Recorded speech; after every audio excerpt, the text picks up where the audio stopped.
So now let's try an example. Let's do the integral from -1 to 3 of 2x minus 4 dx. So there are two ways that we can do this right now that with the tools that we have so far. The first way, method 1, is to use the Riemann sum definition of the integral.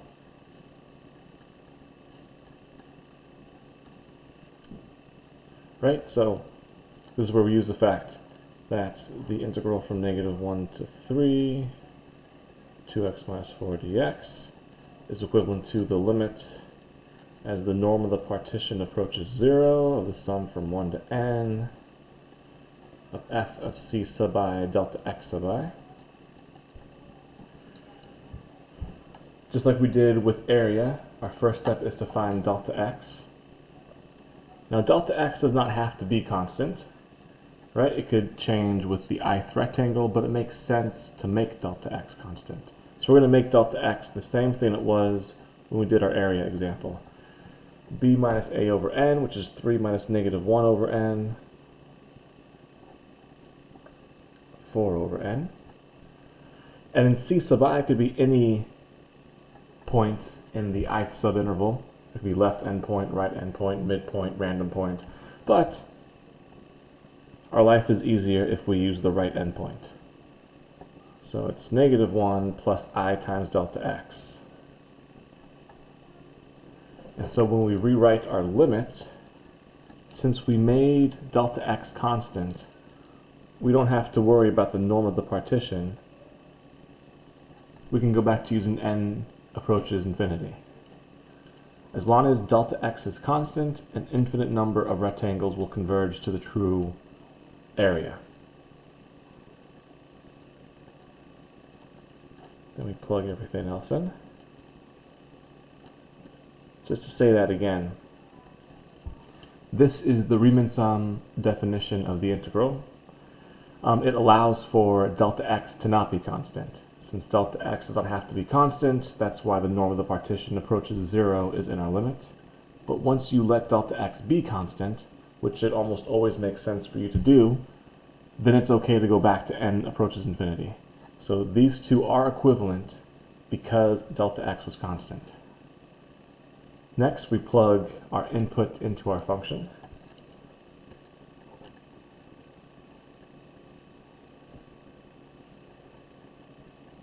So f is 2x minus 4, so it's 2 times this minus 4.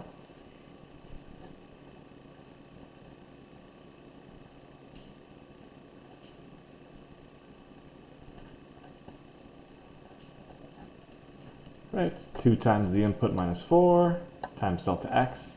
Then before we can use all those formulas for our sums, we have to multiply this whole expression out. So that's our next step.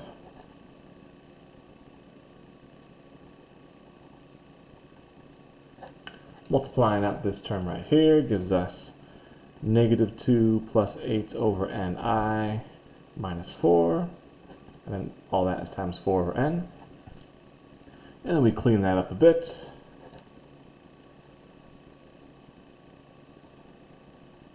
To give us the expression -2 minus 4 is -6, times 4 over n is -24 over n, plus 8 over ni times 4 over n is 32 over n squared I. Now we can use our formulas. This first term is constant, because in the context of the sum, only I is a variable, so this whole thing is constant. And the sum of a constant equals itself times n, which makes sense. We're adding up this constant n times, so it's that constant times n. The sum of 32 plus n squared, or sorry, the sum of 32 over n squared times I is 32 over n squared times the sum of I.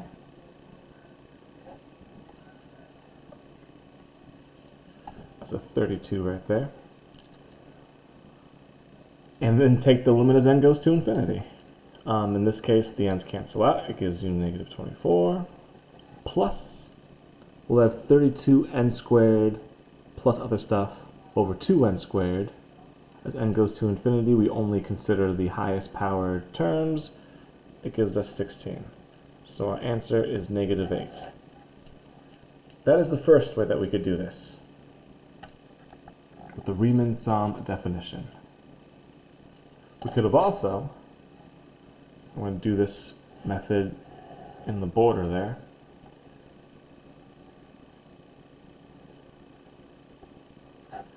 This particular graph, if we graph it out, it goes from -1 to 3. When you plug -1 into this, it gives you -6. The y-intercept is -4, crosses the axis at 2, and when you plug in 3, it gives you 2. So the line looks like this right here. And so the definite integral is just the area between the curve and the x-axis. And in this particular case, in this specific case, we could do it geometrically because these shapes we know. We have formulas for these shapes, they're just triangles. So you can just do out the math really fast.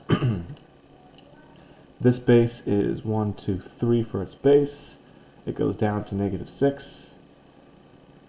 So 1/2 the base times the height, 9.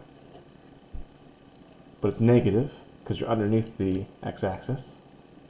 So this gives us -9. Plus, this is positive area. The base is 1, the height is 2. Half of base times height equals 1. It gives you -8. That only worked in this case because the graph gives us shapes whose formulas we know when it comes to area. And of course, there's a third method where you do the antiderivative. We haven't learned that yet. So for the time being, you use the Riemann sum definition, and if you're lucky, this will give you a geometric figure whose area formulas you know. Okay, speaking of formulas, let's do some properties of definite integrals. So here are some properties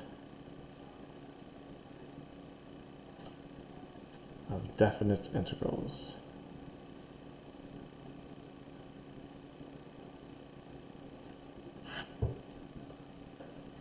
First property, the integral from a to a. Well, if you integrate from a to a, you don't go anywhere. If you don't go anywhere, you don't accumulate any area. So the answer is 0.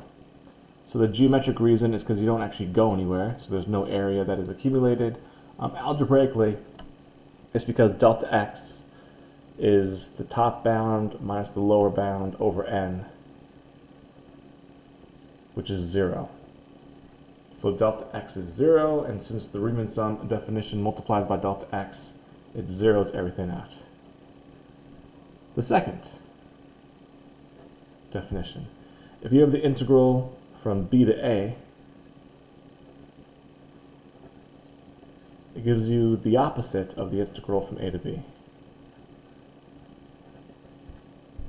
So when you integrate backwards, the signs all switch. Going backwards gives you the opposite values. It's kind of like when you integrate forwards, you accumulate area. When you integrate backwards, you erase all that area. The algebraic reason is, again, in delta x. In delta x, it's the top bound minus the lower bound over n. So it's a minus b over n, which of course is the opposite of this one, b minus a over n. So switching the bounds just switches the signs. It'll be the exact same answer. It'll just be negative. So if I use my previous example for that, this was -8 for the answer. If I had done the integral from 3 to -1 of the exact same function, it would have been +8. And if you integrate backwards, above counts as negative, underneath counts as positive, because everything switched. The third property of definite integrals, the integral from a to b can be broken up as the integral from a to c plus the integral from c to b. As long as your function f has an integral on the entire interval. Like if the integral exists at a, b, and c, then it's all good. This is one that's best understood geometrically. Let's say like here's a, here's b, here's our function. Right, so this is the left side of that property, integral from a to b. Now if c is in between a and b, then it makes complete sense. If we integrated from a to c and then plus the integral from c to b, it gives us the entire area. But even if c is not in between the intervals, it still works. If c was out here, the integral from a to c goes too far, it gives you this extra area. But then the integral from c to b goes backwards, which means you erase all that. And you start right back where you finished. Or you finish right from where you started. And then if c is before a, integral from a to c goes backwards and puts you in the negative, but then you integrate from c to b, so you get that back and then get only the integral from a to b. So basically you are allowed to break up your interval, or your integral, however you want, as long as your function exists on this interval. Property 4 is a property that we saw in limits and derivatives and antiderivatives and sums. The integral from a to b of c f of x, where c is constant, you can factor out the constant term. Which makes sense, because all the integral is the limit of a sum. And you can factor out constants from limits and sums, therefore you can do it from the integral. Property 5 is true for the same reason. Property 5 is also a property of limits and sums. This one says the integral from a to b of f of x plus g of x can be broken up as the integral of f plus the integral of g. This becomes useful when you need two different techniques to integrate your function. Like maybe this first one needs integration by parts, that one might need trig substitution. You can just break them up and do each one out individually and then add their answers. And then the sixth property, the integral from a to b of c. The sixth property is really just to remind you that you are finding the area underneath curves, where it could be negative or positive based on where it is. So if the function is just a constant function c, then the integral from a to b is going to give you a rectangle, where the height is c and the base is b minus a. Okay. And eventually we will figure out fast ways to integrate. Actually, we're going to start doing that with the next video. But it's all based off Riemann sums. Riemann sums are a big deal because Riemann sums are what turn into integrals, as we'll actually see in our next example.